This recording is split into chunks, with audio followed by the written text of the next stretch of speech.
What led to this film are really the gadgets and gizmos that we see on TV, whether it's a Go Duster, whether it's Billy Mays selling Zorbies, or Vince with ShamWow, or there's the swivel sweeper and some of those items. And to me, they really make a statement about today's lifestyle and culture. Here we are, it's this commercialism that we're involved with. We're bombarded 24/7 with it. And I thought it'd be interesting and challenging to see what we could do with it in making art.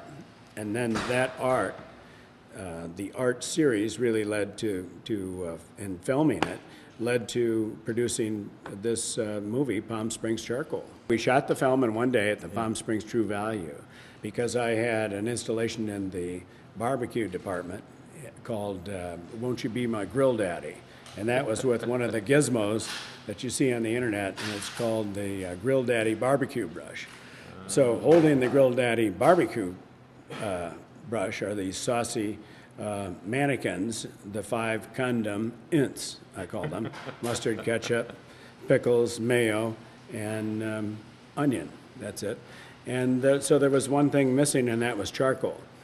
So I invented charcoal and dressed her in a cat suit, the mannequin first in a cat suit, then hired a real model to become charcoal.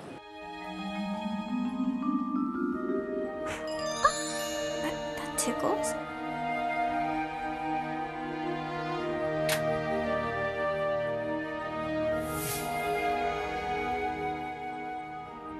This feels so strange.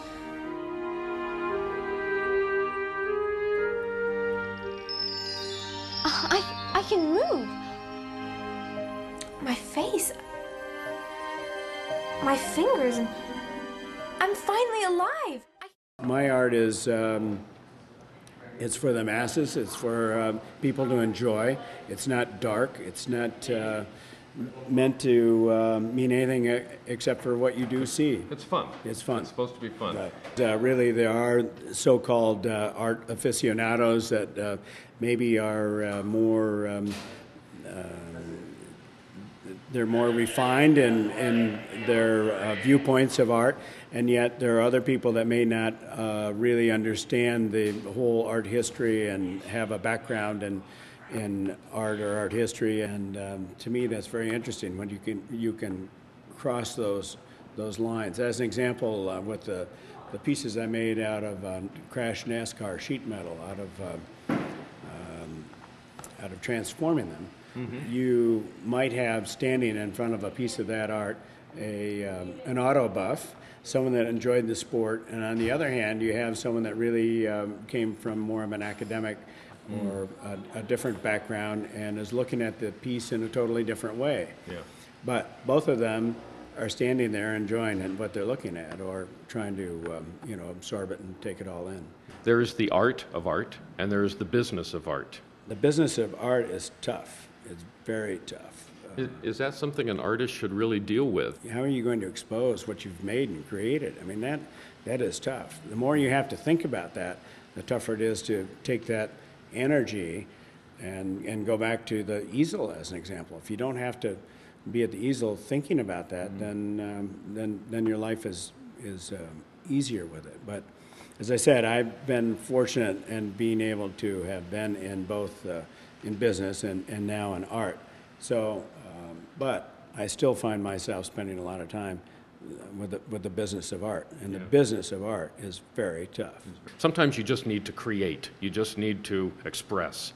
Why should a community support that?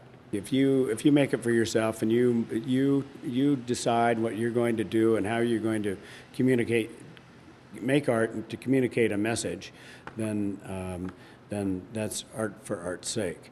And if people then in the community choose to like it, then that's their choice. If they choose not to like it, they can not like it as well. One interesting thing, and I forgot where I heard this, is that if an individual decides to look at a piece of art for maybe more than 3 or 4 seconds, you've probably done a good job.